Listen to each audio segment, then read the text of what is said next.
semateeka kooti etaputa semateeka yali satuludde naye ate bwe babadde basala abalamuzi ate nabo bennyini bamenya semateeka mu nsala yaabwe kimunatuzamu ebyo era ndowooza singa mbadde ku ttiimu eyo mbadde ngenda kukola apiiro mu Supreme Court ndalwaki nti ekintu kyonna kyonna kasita kibanga kityoboola ssemateeka omuntu n'akirwanisa ekityoboola ssemateeka aba taziiza musango omuntu bwakirwanyisa era enkola entuufu eya ssemateeka weziwaawo omuntu oyo atwalibwa nga atazzangako musango ebyo si bigambo byange ogenze mu ssemateeka ntambula ne ssemateeka gye puroguramu ensonga atiko ey'okusatu mpanvuko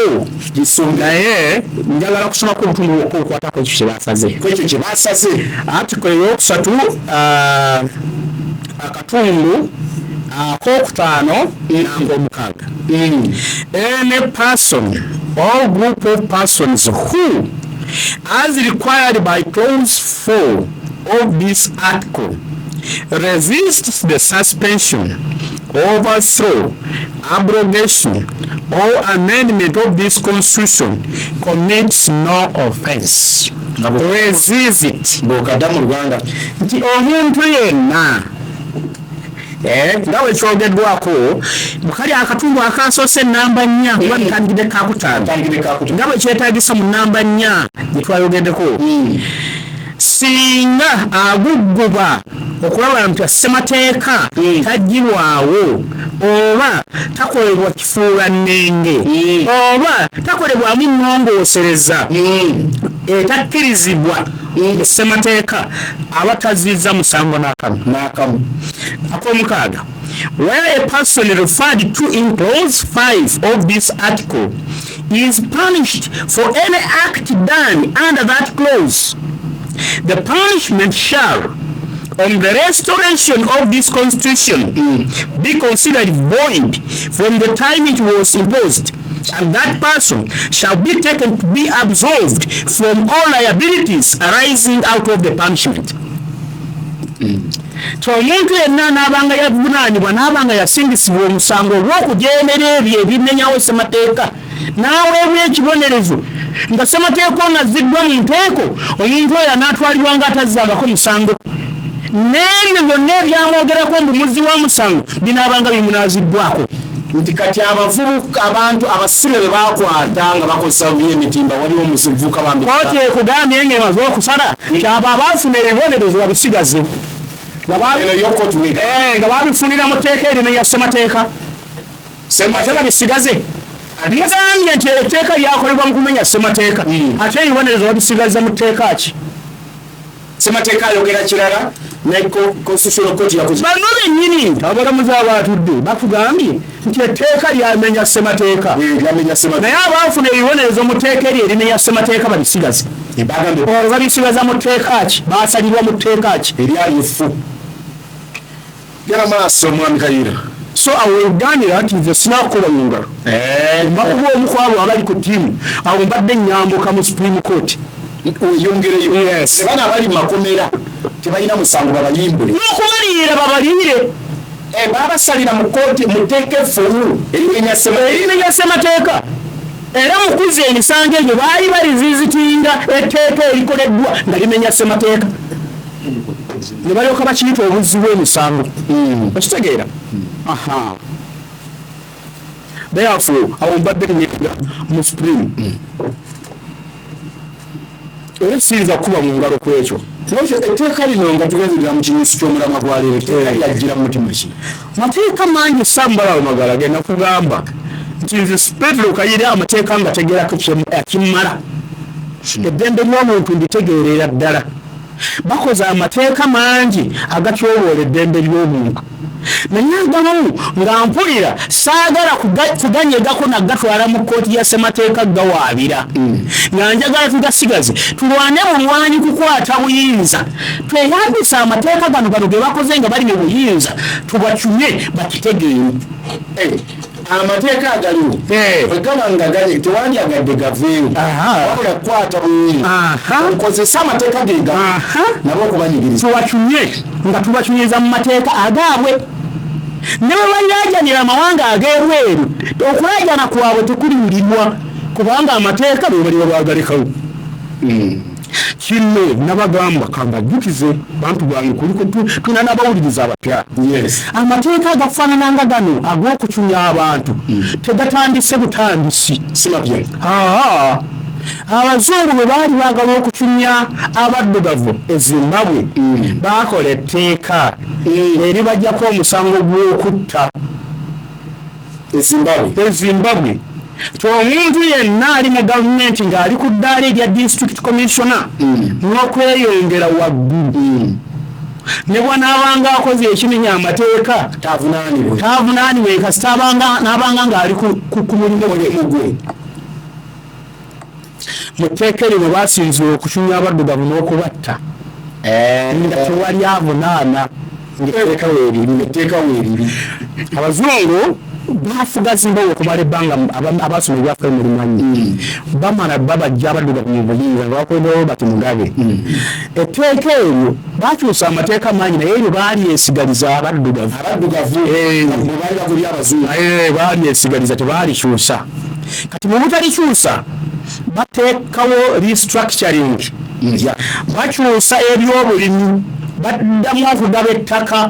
bijja gavumenti yali ya Zimbabwe amasamba g'abazungu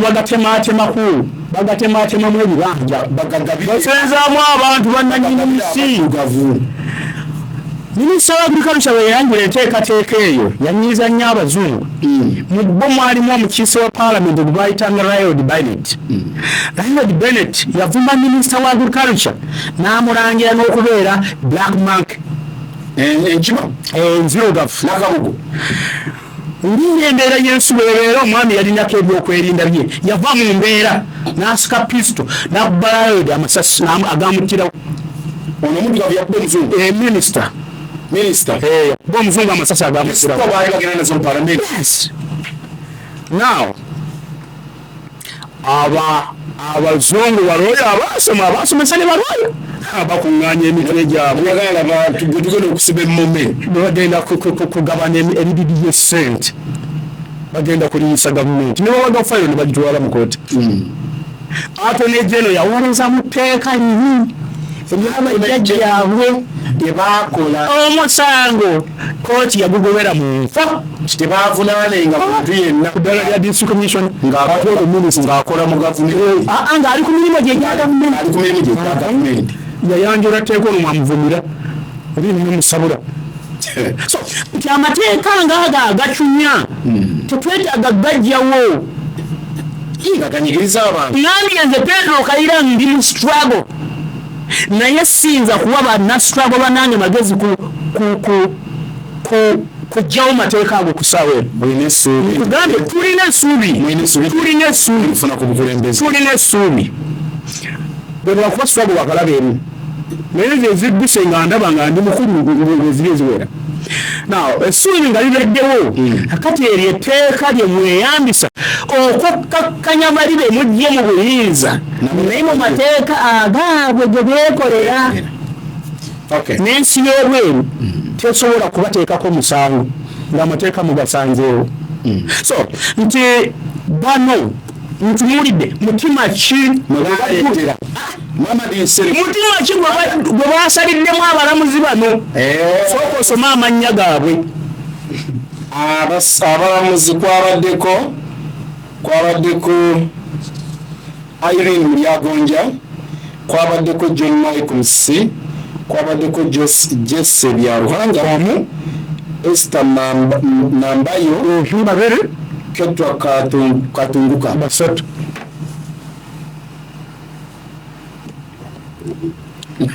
so katika hira kati waliwo obuzibu awo kubalamuzi kati tuwali buzibu n'akatono tuwali buzibu nze ntunuulira nkugambe kino nakituludde kuvaali lwakiranze naye what is this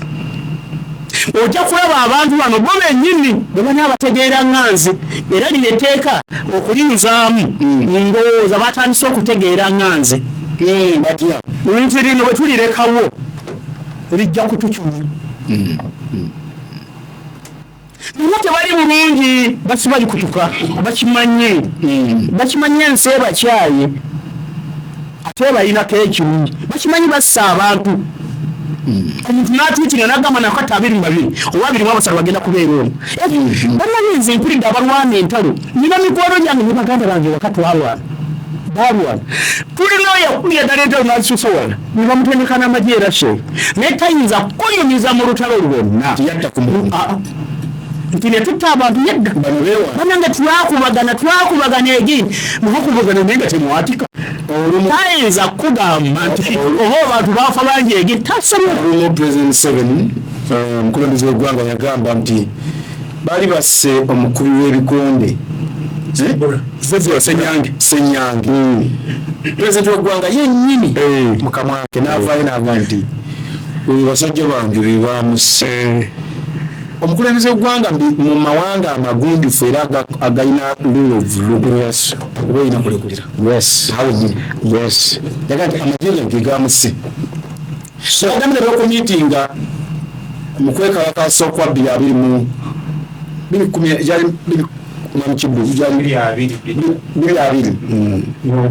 Novemba nebakkiriza nti ffe twasse abantu 5 mu Kampala era mulambo tuwenda bulungi 5 era nga bawaayo sente $5,000 okuziika sigugula kwali kuyambako kuziika naye kwegamba ki kyembadde nzijayo nti gavumenti evaayo neyeyumiriza ne mukutta kitegeera kyembadde nyongezako okuwulira bannansi nti nze abalwanya entalo mbawulire bajjajjange balwana naye tayinza kugamba nti twatta abantu be bato banatta omuntu tasobola ekigambo kibatira okukubaganya okwogera baga twakubaganira egende naye takubuulira bibatta ate namuyinga yogera etteeka lino bwe baba babyogera ebyo bakimanyi nti ensi tunyiga bwe babigamba tunyiga one day one time engeri kyalina ekigambo kyayogera akigamba kigambo kimu ebyolungereza biri bingi kimugeyo kyagamba ekigambo kairos omungereza yateekawo ebigambo bingi kairos kitegeeza ki the most appropriate opportunity time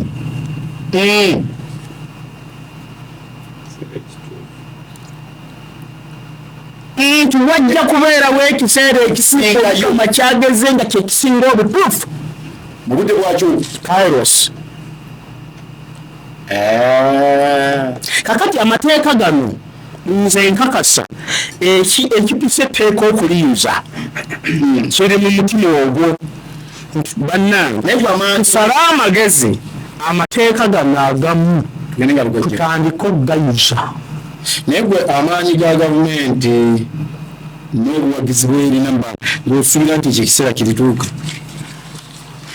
amaanyi ga gavumenti oyinza okuba ng'ogalabira kikona ate nze nange ensula nyiri madudu enyingi nze madudu sigala bayo madudu kozi nupi yawangula madudu sigala bayo ne madudu abaana abo bali emmere saba nupu newangula yatera wayuma tekyewuunyisa siweya nabo wanuka nawangula municipality oba wakulaye mubeera naye wano owemagere ne mumumma akalubu nokutwala batimwate ekikona buli banjawulo nedda bazemu ne bambulira Robert Kyagulanyi municipality yagiwangula yewangula President Museveni badde abwiraga nti Samuel yogera nnyo ku kintu ekyo naye si kituufu Robert Kyagulanyi yawangula Mubende municipality nga benkanya ne Sumaye obulungi Robert Kyagulanyi ate yafuna bulungi nnyo mbadde neewuunya nti mulimu mubadde mubingamba abamawulire mwenyi bino engeri gyesirolero mbadde nkyowena beewuunya kyogera mu bukyamu n'olwekyo ekyo kyogamba nti eri ewaffe madudu emutunyumya buli muntu yenna akaaba twahanga entulege nkubuulira amazima abayero gye bali naye enkiiko bakola zaabwe nzikiza twayinza kuba mulisaamu Ekoti zo waganda ezimuli sange enjirezo. Eyo nje kubade tuba muri saa munyinza n'okwabika. Tuba muri saa. Bakoze olukiiko lwabwe olwanyiro. So abo butuli nabo bakimanyi mateeka mangi ge bagenda okuyiza. Ge bamale bakozesa okutukyuya. Obudde butuuke olw'okuva wano nga bagayise bagayuzizza. Kati mukola y'amalala agali bacunya ate ensi erigamba mwe bakyamu. Era nze njagala bannanyini kubuulira eddembe ly'abantu kubanga omanyi nti tosobola kutereeza bantu oluwamala tunawo kumukkakkanya. Bajja kulemera mu malala ago.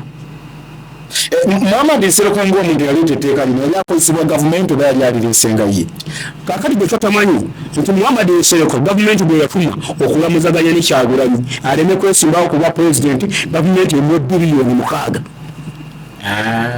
Baali bakubaganidde ebikonde nale sikimanyi.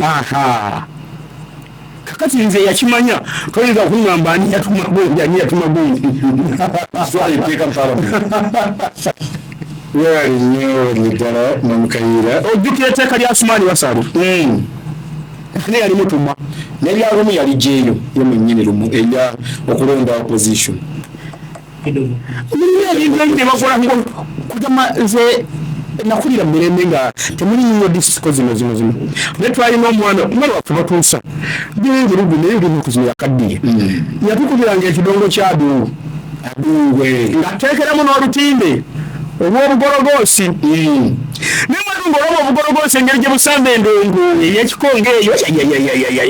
n'otya n'ogamba n'olusajja nga buzina. Naye bambi nga weerabidde nti azinyisa obugologoosi ali eri mu Alonda wa Kateni. Twabamwanga bamanya ba Muhammad Nsereko kuzina. Ne tubatenda amazina. N'obatenda amagezi.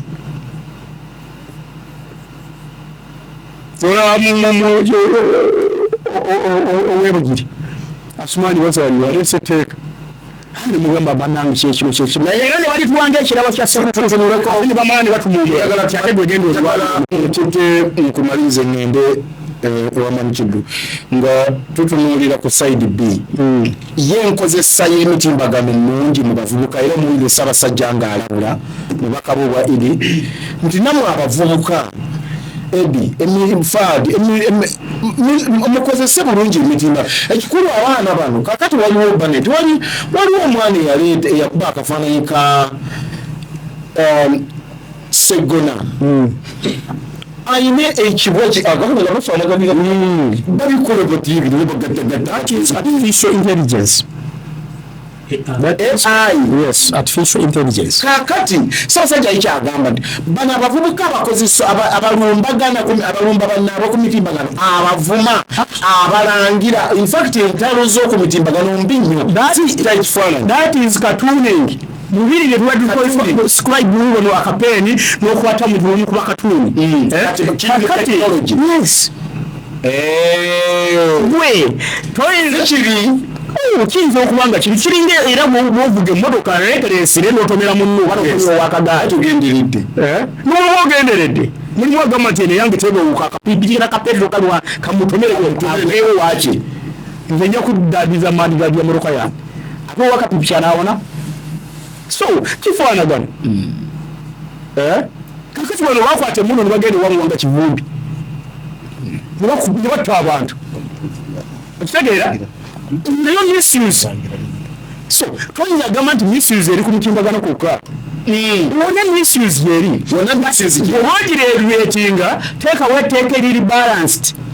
nga tekitunulidde muntu omu kubanga era omulangira Kasimu oli n'agamba nti bw'ona okuba ebifaananyi nga tosabye ebiyayibugasa bano ababitukuba bulijjo ne bagenda ne babitwala babisabaani zino kamera z'oku nguudo ezikuba ebifaananyi ziba zisabyani. In fact message naye awo ebeekwatawo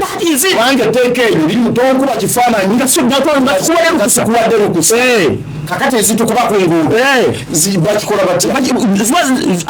ziba ziri nsabiddewo olukusa nti etteeka yetenga must be balanced bw'oba olireeza ne gavumenti ligikwata yes nga bali baligikuta naye eriwe ate kamera z'okungulu mulimu akawaire akakanti omuntu bw'obata okumukkiriza kumukuba kifaananyi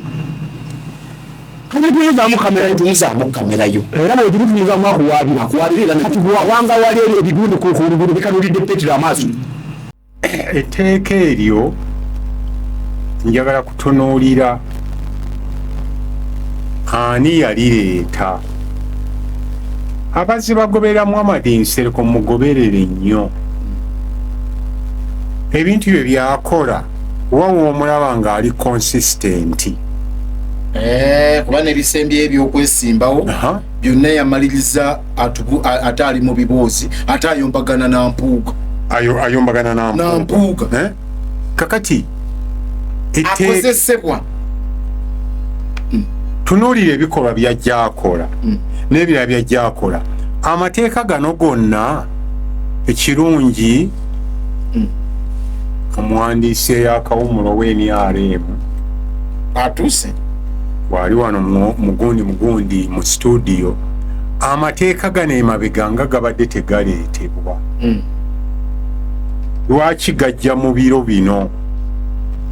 lwaki mu biro bino lwaki gajja kati kubanga gavumenti eno eri mu myaka 4 mu myaka 3 emabega lwaki tegaali tegabadde myaka 35 lwaki gaali tegajja gavumenti abantu baali kakati tutunuulira Nsereko n'amaanyi ge yateeka mu tteeka ne ssente z'omuyi w'omusolo ne tuwulira nga ne minisita wa finance tagambye nti liina financial implication eri gavumenti ne liyita mangu ne baliteekako omukono mangu ebintu ku mitimbagano bisobola okujja nga tebiri ku ludda ly'omagala nga byokola bituufu bwe kibanga byenkola bituufu abantu bayinza okunteeka ku mitimbagano okiraba era baba banjagazaaki era ne baba kutali ku mitimbagano bakuteekako bakussa ku nninga nti tulina ebintu byotunulira omuntu n'atunuulira n'ayogera n'olaba ng'ayiseewokko ne bw'ogenda okukenenula ng'ayogedde bituufu kati nga munamateeka Male Mabirizi tali mu kkomera yayogera ebintu ebyanyiza Ssaabalamuzi genda obyekenneeye naye ddamu biwulirize genda obyekenneeye Mabirizi kye yali ayogera kirimu amakulu nze mwami Kiddu natandise ku makya program nga njogera ku Pastor Omusha nze si musumba wange naye byayogera gwe omuntu yenna bwobanga ddala oli mugunjufu bwe tofa ku Pastor Omushana naye byayogerako ebigambo bye obyefumiitiriza kyekibuuzo mwami Kiddu kyabwe uwo omuntu weefumiitiriza nokati naye omusajja ono kino kyayogedde ddala genda ebuziba alema kitunuulira kungulu genda ebuziba kati Uganda Law Society president waayo ali mbuwaŋŋanguzi Isaac Ssemakadde ali teeka lino irino kakati etteeka liri Ssemateeka president w'abannamateeka mu Uganda yonna teebereza etteeka eryaleeta obuzibu nga lireeteddwa Nsereko ki ekyali emabega we Muhammad Nsereko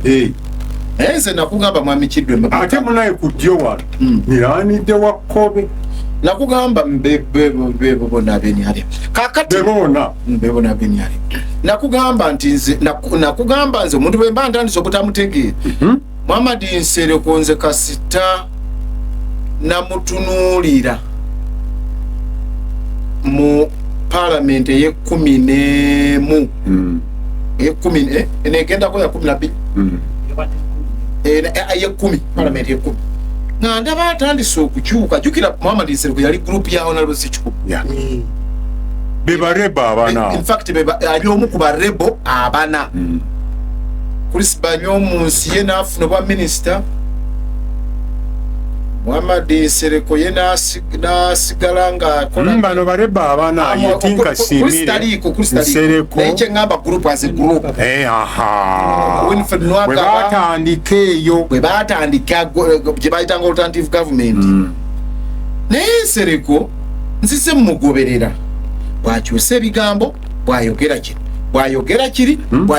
kati wakituka kuteeka lya computer no misuse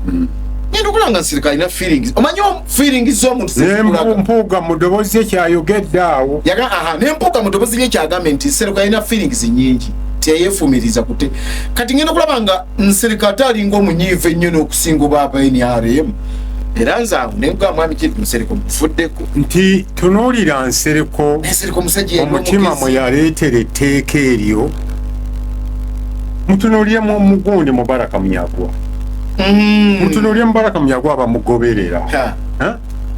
nagambe sakubira simu nenga nti Mubaraka Munyagwa nga musajja mugezi ku bintu byebweru musajja mugezi nabimanyi abigoberera era yakugamba nti va ku America yogera birala America gite eri super power abisomesa alinga Dr. Kazibwe Mubaraka Munyagwa walora ayogera ebintu nogamba yono Mubaraka Munyagwa kakati nze yaddayo n'akola n'amateeka nabadde naweereza bu video mwami Fadi nda Mubaraka Munyagwa Mubaraka Munyagwa ani omulala n'emivule basajja mivule simuteeka ate mu kiti ekyo Gashumba simuteeka mu kiti ekyo Gashumba muleke ne waliwo omulala ntunuulira Mubaraka Munyagwa yali meeya w'Ekawe musajja muyufu nentunuulira Mubaraka Munyagwa n'abeera memba wa parliament nentunuulira Mubaraka Munyagwa abadde presidential candidate n'akugamba nti Bobi Wine gavumenti yamutolosezza ogenda ebweru bali mu ddiiru yaabwe nentunulira Munyagwa nengamba kati Okello Oryem alina ebigambo byakedde okwogera minisita wa ensonga z'ebweru n'agamba ati yakoze bubi n'atuuka mu New York n'ayogera ku mubaka waffe eyo bwe biti naye amawanga galina ababaka ebitebe wano era emirembe egiri wano bagimanyi bulungi Okello Oryem abamugoberedde ku makya minisita wa Enkundi bw'opima ebigambo bya Okello Oryem byayogera ne bya Mubaraka Munyagwa kali Mubaraka Munyagwa bw'amala okuwulira ebyo yeeteeka mu kiti ki bw'amala okuwulira kubanga kirabika Bobi Wine mu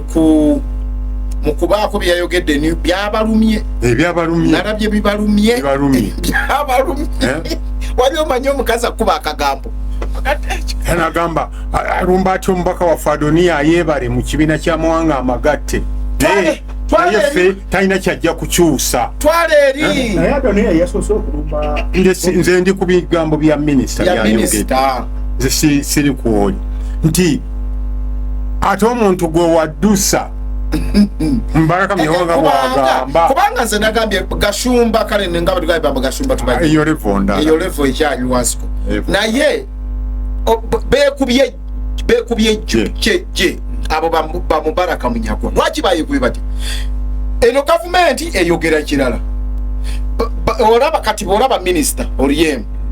tebikwatagana kubanga omuntu gwe mwatolosezza ate bwatuuse eri ate lwaki byayogedde bibaluma omuntu gwe mwawadde ssente Bobi Wine omuntu gwe mukolagana naye ate kubanga bagamba era Bagashumba nti Besigye di projekiti ya Museveni omuntu amaze emyaka mu kkomera omuntu gwe mutulugunyiza ebbanga lyonna projekiti kika kyeyo etwala n'obulamu naye n'ekyo Mubaraka Munyagwa ebirwa byerabirwa amalusu gafuka engereza akalulu ka 2 akaali ak'obunkenke ennyo bwe kaamala okuggwa mwe temugoberera bulungi nnyo nti bino ebiriwo ku Bobi Wine bye byaliwo ku Besigye byennyini n'entoloka gye yatolokamu mu maka ge nga kaakaggwa ng'embeera mbi nnyo temukimanyi nti yagenderawo yakomawo 2.5 ate mu ngeri y'okwagala okulengeza Bobi Wine n'ebirala omanyi kye boogera kakati oyo Bobi Wine nze sirabangako muntu alina oyo Munyagwa omuntu olwanirira abantu bo n'odduka n'obalekawo naga isi nga nali moderator nga nze mulutinga Munyagwa nandi mubuuza mu M7 yabeeranga Luweero oba yabeeranga kyekyo kyembadde nzijako yabeeranga Luweero baside ye abadde mwefudisa ebbanga lyonna kyagamba ne Besigye kye yakola 2 yali mutiitiizi era yali mutiitiizi kubanga ye Besigye gwakkiririzaamu kakati tugenda nnyo emabega Mubaraka Munyagwa ava atya mu parliament Mubaraka Munyagwa 22 mugumu nopwe musimbako kazibwe basi yali wabukedde kamuwangula amuwangula busungu Muhammad Nsereko akaluke n'Enyanzi Chairman Nyanzi kati byebiri emabega wa balina obusungu enugu enugu eyo nebakakkanya ku level kwe bali Muhammad Nsereko yasoma mateeka Baraka Munyago yasomya amateeka bebo bannamateeka bwe tubatunuulira kwa munamateeka bw'otunuulira nti amala kulowooza ensonga nga tannagifulumya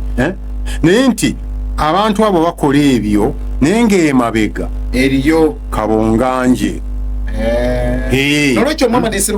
kulikayo mu program Magala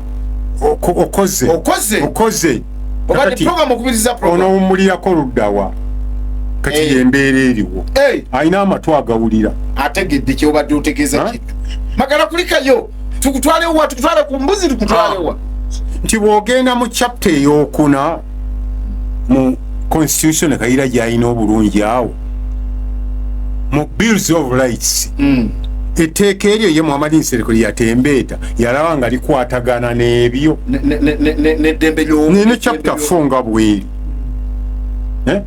kubanga eddembe ly'obuntu olina eddembe Magala okweyogerera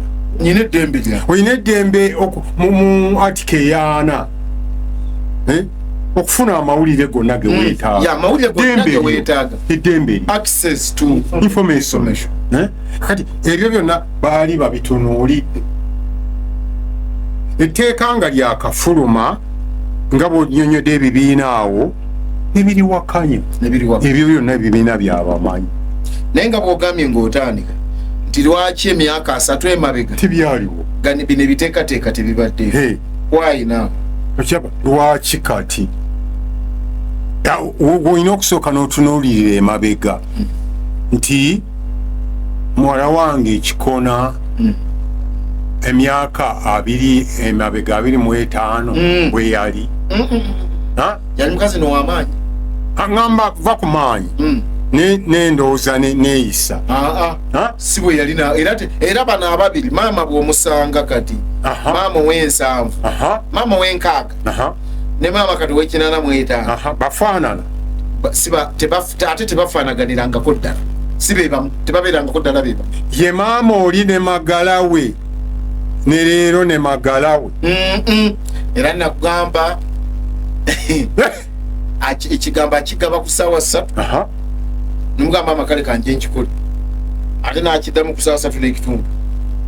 nomugamba nakiwuli nakitegedde aye naddamu nagaa nti kozi kiri kyawedde kati bweyagala omulima nonga kyawedde mu myaka 3 emabega obulyako omuntu nakugamba nti nze nazze wano nga mbega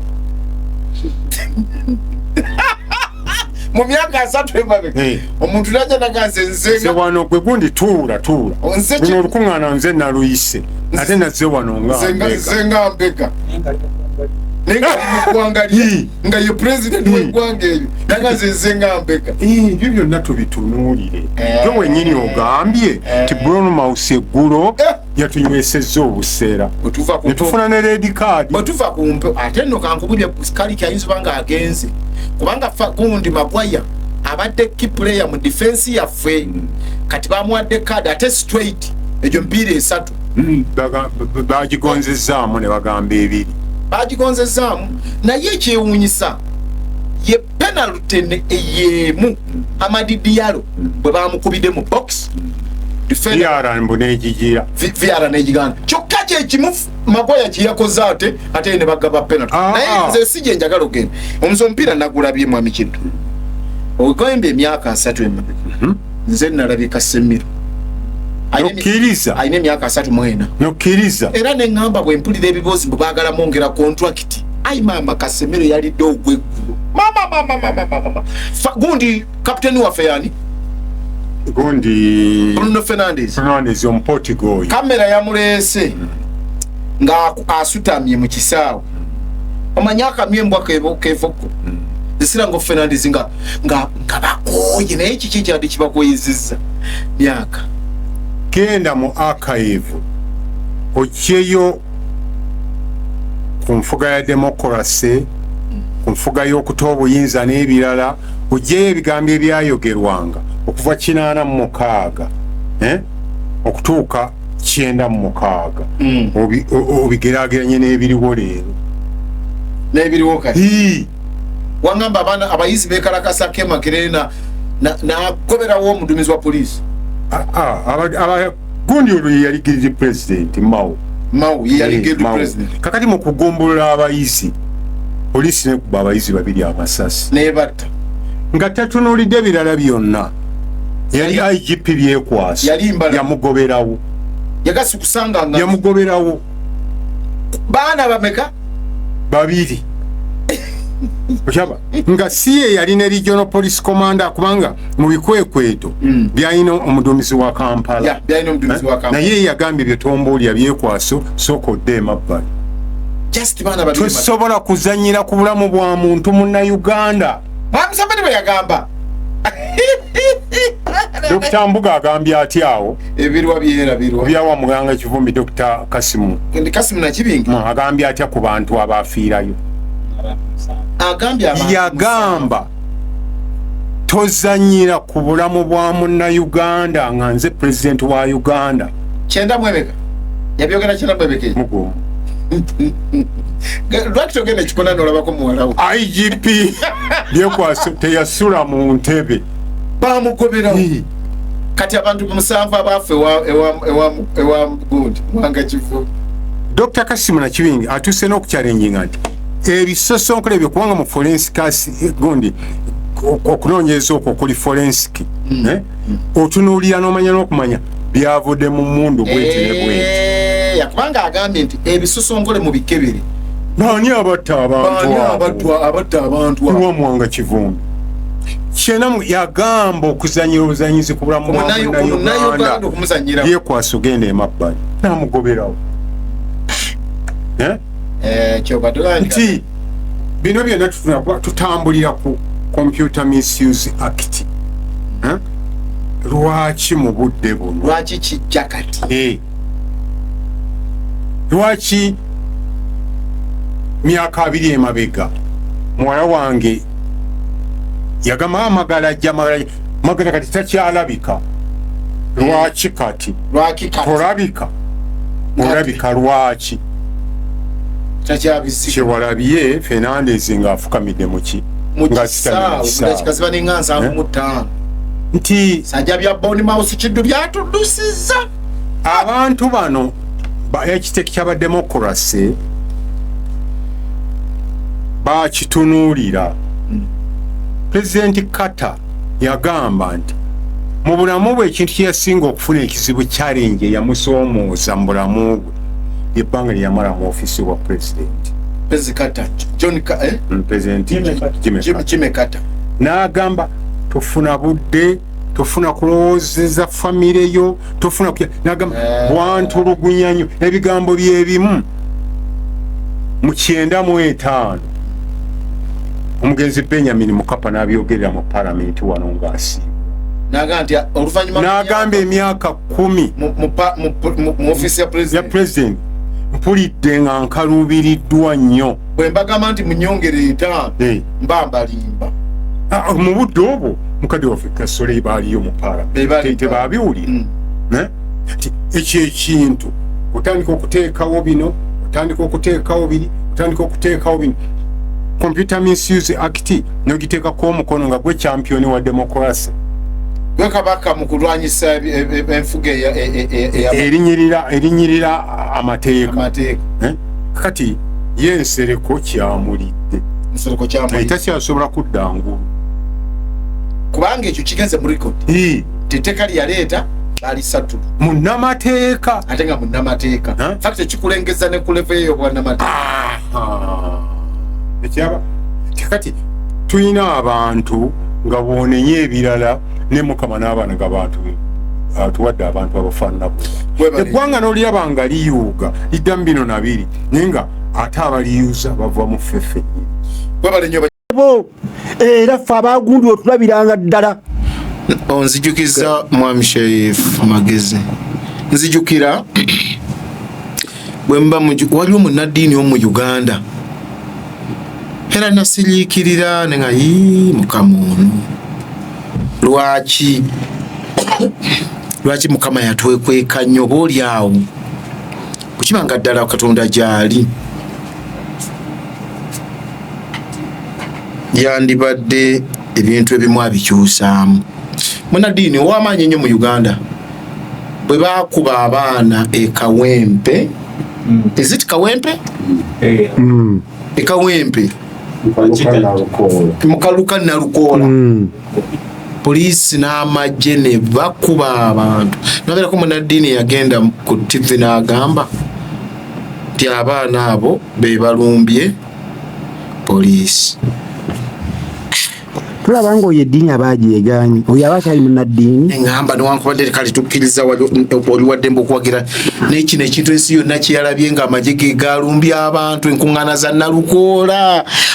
Lwaki olumu abannaddiini nabo tebasirikako ku bintu ebimu tutegedde muwagira naye bimusirikako kubanga abantu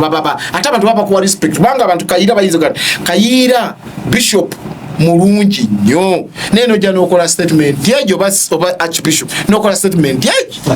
yonna nereka ng'ekwambwe nze kasita yagamba omuntu yali muntu wabuvunaanyizibwa ndowooza nga ayambadde nga ggwe era musajja musirise nga ggwe nga tonaba kutuuka ku muzindaalo naye bwe yamala okutuuka ku muzindaalo ekituufu oli n'amugamba mu butuufu nti obadde tonaba kwogera nga ndaba olina amagezi mangi nnyo. Yes. Hey. Okawulire ndibadde tonnayogera nga ndaba olina amagezi mangi era bwana Saamu weegenderezanga nnyo. So mami sirika kantu koyogedde kakulu. Waakiri osirikanga naye buli lw'olyogera omuntu lwagenda okutegeera entegeerayo. Natulina munaddiini oyo ngamba ate nga yali wa ddiini yange olina sirika ebimu osirika. Abantu bangi wano mu paalamenti tubalina nga basomye amateeka era ne bakuba jjejjerevu ng'etteeka lino liyita. Ekyo sooka okizza ebbali. Bwe tubanga tuli mu nkiiko ez'amaanyi ng'ezo kati kantwale ku district council gye nabeerangamu njigeraageranya nti yagala okwefaanaanyirizaako ko n'entuula za paalamenti nti buli we mutambula bwe muti sipiika abeera acekinga n'abuuza clerk to council, do we have quorum? Tulina numbers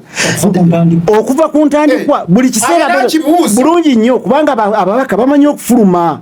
Ekitegeeza nti speaker kya abaatya kubafu kati awo oli mutusobeza abaatya nti tayise ekintu nga tulina kolamu oba oswadde nnyo speaker okuyisa ekintu nga tewali kolamu kiba kitegeeza oli ne bwakusaako ekintu nti wali enguzi mu nsonga eyo kikufaanana. Nkubuuza kibuuzo gwe mukulabako omusajja wa gwe mukulabako NRM ekyaswala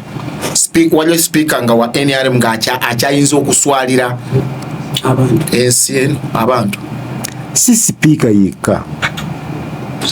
abantu ensonyi zaatuggwereddemu ddala. Leka nagamba nawa NRM bokka abantu ne mugenda mu ddiini mwennyini tulaba pasalo omusaana bwagenda ayanika abantu bw'olaba nti abantu bakyaswala. Pastor Omushon singa nagamba munoonya akasimu kesikayina manya amuweerezaayo mutwalo. So kakati bwana Saamu tulina naffe bye tugenze tubuuka nagati wano mbuuse. Bwana Saamu bw'otunuulira abantu engeri gye beegaana professions zaabwe b'amadiini oba ekika kyabwe ku lw'ebyobufuzi ng'omuntu oyagala bakulabewo oba bakuwaane oba bagamba owaaye kulikayo weebale kakati tugenzeeko wa natunuulidde amataba agabadde olunaku lw'eggulo erusaalira mmotoka ebadde tesobola kuva eno neekwatako kuuli ekasamya neyita mbwete amazzi gabadde enkuba yatonyenye ekiro amazzi nga gatuuka bwe gati ku boneti naye bw'otunula bw'oti nga gatuukawo naye nga bw'otunuulira abantu bazimbye mu lutobazi ng'abakugu mu disitulikiti mwebali nga n'abakulembeze mwebali abantu abo bafunye ne pulaani kitegeeza nti ne ssente baziwaayo ng'abakugu batunudde. Ekigenda okuddirira amazzi ago galitta abantu gye bujja mu maaso. Ensi yafaafagana. Kaakati y'embeera eribeera mu paalamenti wano jjo tubadde twogera nga tugamba paalamenti tebeewuunyisa kubanga lyafuuka kutuliro clearing house diiru kati bw'otunula bino ebyavaamu nga kooti ebijungulula nga mwe muli abasajja abasomya amateeka. Kubanga kyewuunyisa kooti palamenti bw'eyisa etteeka kyewuunyisa te kooti okulisatulula kiswaza palamenti kirengeza palamenti kinafuya palamenti. Bw'otunuulira nga banayisa etteeka naye kubeera ku disitulikiti wano etteeka kasita lijja ne lisomwa lirina okuddayo mu bantu mugende mwebuuze ku stakeholders n'abakugu abalinamu obukugu. Era kooti etaputa bwe baadde bawa ruling emu ku nsonga bawadde ensonga nnyingi bagambye tewaaliwo budde kwebuuza ku bantu ku tteeka eryo. Kati n'olaba ekintu kakati bw'obanga otunula Sam kati Uganda tugigambe ki? Kubanga palamenti erimu ku masiga 3 bulungi nnyo kakati ekola bino. Anti nkubuuziza nti mu Uganda wakyaliwo ekitongole ekyoga nti kino kiri yadde waliwo ebintu ebimu nga tosaana na kubuuza nga tosaana kubuuza nti magala musajja kubina ebikolebwa okyasaana okubuuza nti bagundi baswala nga bakola bino. Ate munnange nno ekisinga okwewunyisa zino entuula omuwi w'omusolo sente ze bazitoolako ne bagenda baziwa abantu bano balya sente za edi muko kiddu sente zino gwe baatuula sente zo baazirya naye ekisinga okwewunyisa wadde twogera wano bwana Saamu waliyo abantu abamu nga bwe nakugambye nti omuntu bw'atuula mu kiraasi nga bamulimba okumutaataganya nti vaayo abantu wano twogera naye waliyo abantu abamu abatunuulira ekintu kino nga bakitunuulira ate mu ngeri ndala nnyo ekyo tekirina mutawaana kugamba ngaoli alaba nti ebya palamenti waliwo enjogera egamba nti ebintu by'abagenerozi mubirekere bagenerozi. Master Fabius agaye mumenya amateeka okulira mu studio naye twakkanyiza nti twakoze amendment. Ate nga tewali kituga tuyinza n'okukajjamu akawaayi tukakanyugira ddala. Ate era Master Fabius mugambe nti twalidde nga tewali atulaba kubanga eno studio ekasuka maloboozi gokka. Naye ate nja kusaba chairman Senkoza aleete amendment. Naye ate owaayi akawaayiro tukajjemu tuliyenga mba neefumisi ekiso kubanga Eddie atukasuka mu nsi yonna. Ate abantu bakulaba era abantu bakulabe tuli mu white oyambadde sati ya white. Kakati nno bwana Saamu yakasanva yokanana muko Saamu njagala kubuulya engoye ezimu ze nnyambala okuggyako ng'osoose n'ojja n'olukwatako bwoti lw'otegeera eno essaati ezitowa ki ezisukka mu ino gy'olaba nze omanyi bolaba omuntu yewozaako nnyo ng'omanya nze ensaaga so kakati bwana Saamu abantu baffe tusaana okutunula nnyo ebintu bye tukolera abantu kati nga palamenti ebintu byeyisa bine bigenda bijungululwa neeno wansi nga bwenkulaza amataba gali ng'abantu gye bujja mu maaso bagenda kufa naye ng'abakugu abaliwo mu kiseera ekyo bafuuka kyesirikidde naye ng'era ebyo byonna bireetebwa bufuzi bubi kulembeza obubi kubanga njagala kukubuulira ojja kwogera bakujje ku kifo kyo ojja kulemesa omuntu okuzimba bakugobe ku mulimu abantu batunulidde bufo oli akuma kifo ki kasasise muntu naye tamanyi nti gye bujja maaso omuntu ajja kufa ekisoboka ng'akuwa pulaani ng'ogenda ozimba kalina waliwe mpiseewo kaakati abazimba kalina bali mu kusena amazzi mu musingi teberezayo kalina enebeera weeti tesobola amazzi ekkuuli amazzi lyennyininyini lye baabulokengeramu ettaka omugga gwasaze amazzi gali gabuliddwa gabuliddwa gye gagenda ne gawagula naye kakati eyo tuveeyo muko Kiddu abuuziza n'agamba lwaki mu budde buno lwaki byonna lwaki bijja kati bwana Saamu buli obudde bwe bulikya ku makya n'otandika okunoonya riziki obeera n'essuubi nti ekyemisana nja kifuna riziki obudde bwe butuuka mu kyemisana nga riziki y'ekyemisana egaanye otandika obudde amagezi ogongerayo nti kakati kanwale ku kyaggulo kasita obudde bugenda era n'osala amagezi mangi nnyo ofuna ensimbi obudde bugenze nga tuli mu buyinza buno njagala kukubuulira Saamu nga genkubuulira ge mazima sikyogera mu mutima mubi ekintu kituuka ekiseera abantu ne bakikuwa nawe kasita kirwawo yekira n'ekintu nekimanya nti nno abantu bano bankooyi nekiyoka kitandika okuyiiya embeera kibeerawo kitya wadde nga abantu bakikoze eki naye nga ndaba kati NRM eyongera bwongezi kuba mbuga ŋŋanzi abantu nga bongedde ojjagala nze sigamba nti NRM gibakooye generale naye njagala kuwulya mu budde buno omuntu yenna alengera ewala otandika okulengera nti guno omutego gwe natega obudde butuuse bayinza okumpisa wano saawa yonna bayinza okumpisa ku mutego guno kaakati omugezi ogutegulula bukyali kyemwami Kayiira kyayogedde Kayiira kyandaga nti amateeka agamu gayinza okuva nga mumulowooza nti bagize bapondose kozi batidde nti singa ebintu bitabuka etteeka lino teribasanga era newuunya n'okwewuunya lwaki liri etteeka lya gundi tebalizzayo nalyo nerigobwa mu kkooti erya public management act yakwata Amama Mbabazi ye ate nga yalireeta nerimunyogoza n'okutuusa kakati Amama Mbabazi omulabira balirirwe Amama Mbabazi njoso musanga walye busega mujja ng'akola ki ffenna nga tuli mujja oyabeeranga bannaye twalaba kwa mama super minister so ebiseera njagala abantu bonna buli omu akitegeere yagoba mu Paris Hall awo Irumba n'amugoba fuluma olwerabidde nga lino yegere secretary general super minister saamu n'ebimu ku bituwangaza ne tubeera ne mu bantu ffe twategeeyawo lubereberye nti bw'oyingira mu ofiisi waliyo obudde bw'okugifuluma era omubuuzizza mwenyaale muwafune ebintu bingi kati mwe bagagga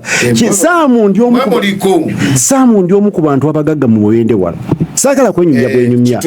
nti nze nsobola okufuluma ekiro ku ssaawa 8 ne ntambula ne ntuuka gye ŋŋenda nga naabo n'omutemu bwanaga oyo Saifu musooke muleke ayitewo ekyobugagga ekisinga ekyo kyagala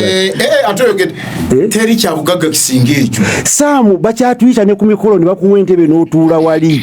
ate nga mu ofiisi twavaamu dda kati emyaka gigino giri 5 nze Mukidwa agamba nepanga namugandi mu bantu abataano abasooka nze ntunuulira wali bwe tubeera ewaffe nze ndi kubya ssente siri kubya bulamu nze sigabya abalina ssente kakati ate wakikwata bubi obugagga tebuli mu ssente zokka nze nina ssente ezo kati waawe olina ssente naye toli mugagga era noonya nnyo obugagga omuntu nga tolina bantu nga tolina buntu toba mugagga ne bwoba ne ssente ng'ozipakidde otya ate era ssente zituuka ekiseera kale naye njagenda nga nkuyigiriza mpolampola ekintu ekyo ojja kukiyinda nga nze omugagga ekasaabi abagagga tuliyo batono abalina abantu omuntu n'akuyita ku mukolo gwe ate bamala okuyita ku mukolo gwe era n'akwaniriza n'akutuuza awantu nga batandise ogamba gamba mwami gundi buuza ku bantu abayi mwami gundi yaliko guli okigambako ki kino ngenda kutalwa pasalo omushana gwe kubanga jate gwe gwe yabireddeko dda pasita lwamushana kagambye pataka kasajja kagambye zino ennyimba zetuyimba nga tusaba